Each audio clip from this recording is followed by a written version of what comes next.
అమ్మ మీ పేరేంటమ్మా? మా పేరు అర్చన. అర్చన మేడం. మేము మంచిర్యాల నుండి వచ్చినాము. అర్చననా? అర్చన. ఓహో! ఇదే ఫస్ట్ టైమా? ఇంత ముందుకు వచ్చారా? లేదు, ఇదే ఫస్ట్ టైం మేము రావడం. ఎవరెవరు వచ్చారు? నువ్వు ఒక్కదాన్ని వచ్చావా? మా ఫ్యామిలీ మొత్తం వచ్చినాము మేము. అమ్మ, అమ్మ, నాన్న, నాన్న, చెల్లి, నేను, మామయ్యతో సహా వచ్చినాము. ఆశ్రమానికి వచ్చిన తర్వాత మీకు కలిగిన ప్రయోజనం ఏమిటి? ఇక్కడికి వచ్చినాక కొంచెం మనశ్శాంతిగా అనిపించింది.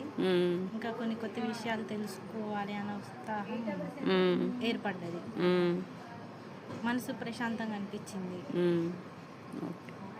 ఆశ్రమంలో సేవలకు మిమ్మల్ని డబ్బులు ఎవరైనా అడిగారా?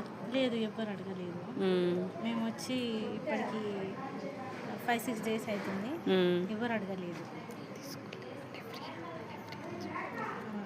భోజన వసతి ఏర్పాట్లు ఎలా ఉన్నాయి?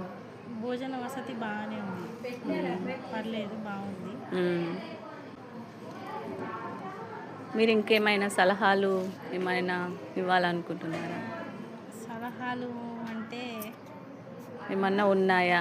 భోజనాల కాడ కానీ మీరు ఇప్పుడు 1 వీక్ నుంచి స్టే చేసి ఉన్నారు కదా, మీకు ఏదైనా ఇంకేమన్నా దీంట్లో సలహాలు ఇవ్వాలనుకుంటున్నారా? సలహాలు అంటే నేనేం చెప్పలేను అంత క్లారిటీగా. నేను ఇప్పుడే వచ్చినా కాబట్టి ఇంకా అంత అబ్జర్వ్ చేయలేదు. చేస్తాను, ఉంటే తప్పకుండా చెప్తాను. సేవలకైతే డబ్బులేం తీసుకోవట్లేదు, ఏం ఎవరు అడగట్లేదు. ఎవరు అడగలేదు.